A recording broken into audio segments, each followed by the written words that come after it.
Now, I don't know where we want to start in trying to make intelligible either the idea of mind only, the mind only school, or exactly where Vasubandhu winds up coming out on this question. I mean, maybe we should start out with mind only. It in turn is a subset of Yogacara, right? It's one strand in Yogacara. Yeah, but let's just go back and call Vasubandhu, an advocate of appearance only, either way. Okay. And later on, it's possible that you would want to argue that there's sort of distinctions, but they would come after Vasubandhu and Asanga. So right, we can say he has this view that's appearance only. He makes an argument for it, and then he actually says appearance means mind, which means it's the same thing. So he doesn't really make a distinction himself between a mind-only view or an appearance-only view. The question of idealism is somewhat controversial in Buddhist studies right now, whether you want to actually call this tradition idealism. But there are definitely ways in which Buddhist traditions in the Yogacara line are similar to idealism, at the very least because they make this argument. So Vasubandhu starts one of his texts saying, in the Mahayana, in the great vehicle, in the great way, all things are only appearance. And then so the things you see, all you can say for sure is that they appear that way, and moreover, there's the idea they don't that exist the way they appear. There is the idea that their actual appearance is not a good guide to their actual nature. Right, exactly. Indeed, they, in some sense, don't have a nature. Yeah, well, that's definitely part of the fundamental question of to what degree Vasubandhu wants to say. So the argument over whether or not we want to call Vasubandhu an idealist largely centers around whether you want to say that the mind is a real thing. Whether the mind itself is real, because certainly Berkeley wants to leave us there with the mind, that we are, and everything is only mind in some way. And it's not totally clear that Vasubandhu wants to leave us there, because mind only for him seems to be an important step, but it's only one step toward this other view, which is that whatever is there is really inconceivable. It's beyond what we can know. Mm-hmm. So once you recognize that everything is only mind, further reasoning on that fact comes to actually undermine any conceptual structures that you might have. Mm-hmm. And another philosopher we might name check is Kant, in the sense of emphasizing a distinction between surface appearance and something ultimate that's inaccessible to us. Yes, absolutely. Right, and Kantian idealism, I guess, is another possibility for alignment with the Yogacara, but obviously they're coming from different perspectives. Mm-hmm.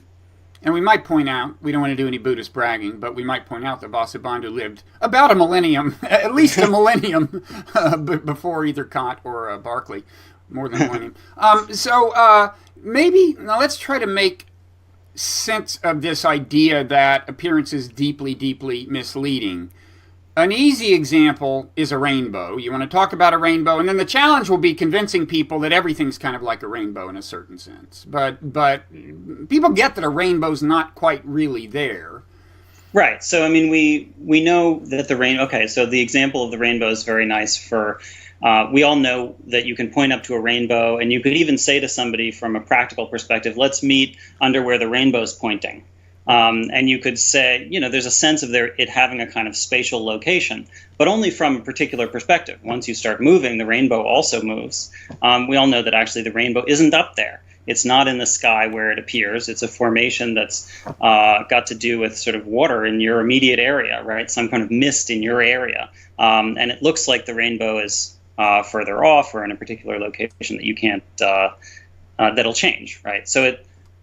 And also we know that the colors that appear in a rainbow are the result, the colors that appear to us are the result of our particular sensory capacity. That, there's no objective reality to color that we could, assign, we could teach a robot to recognize. As you say in the book, it could have been the case that there was evolutionary logic behind being sensitive to radiation, Right. And even then, I was kind of wondering about that. Like, well, would that be necessarily a visual thing, or might it be a more of a tangible, like a feeling, like a buzzing feeling, or would it be something that entered your visual field? I mean, anyway, right. Well, it seems like it just would depend on the evolutionary history of the development of the eye, and whether you could develop an eyeball that would sense that kind of radiation, right? But then, the feeling of seeing, or the feeling of hearing, or the feeling of, I don't know, buzzing or whatever, whatever you're suggesting it would be, would just be connected with whatever that sensory organ is, as opposed to it being, so when we put together the world of our experience, we're actually putting together a variety of different sensory, kinds of sensory data. And we put together the world, and we imagine that the world actually is this way. But the idea that the world is made up of sort of visual objects and auditory objects and so on is really just relative to the kind of being that we are. Yeah. And the just dwell a little on the evolutionary point, this was not accessible to Vasubandhu because he didn't have the theory of natural selection to think about. Right. But the point there is that, strictly speaking, what natural selection would predict is that you will see the world in whatever way it is pragmatically useful to see the world. Yes, exactly. So you will have and the perceptions. And also historically likely, So right, in a given there is contingency, yeah. Right. Exactly. But you will, the mind, the kinds of thoughts you think and the kinds of perceptions you have in some broad generic sense are the kind that helped your ancestors get genes into the next generation, period. And if that meant seeing things that aren't there, or seeing things in a distorted way, and we know it did mean seeing things in a distorted way in certain, there are cognitive biases and so on, then those illusions will be part of the human apparatus.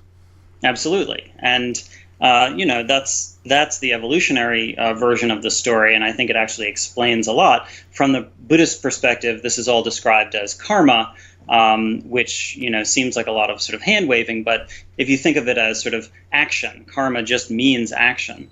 And one way to think of a kind of modern, contemporary, naturalistic understanding of karma is to think of it as a kind of collective karma of all the actions of all beings in the past, shaping who we are when we're born. That is, all the various beings in their various circumstances have led to who we are now. Right, but instead of the, in the Buddhist view, karma ultimately cashes out in merit, which is a measure of the virtue of your behavior, how virtuous your behavior is, right? Whereas with evolution, what the gauge, the currency is how effective the behavior was in getting genes into the next generation, which may or may not have been virtuous, but still, right?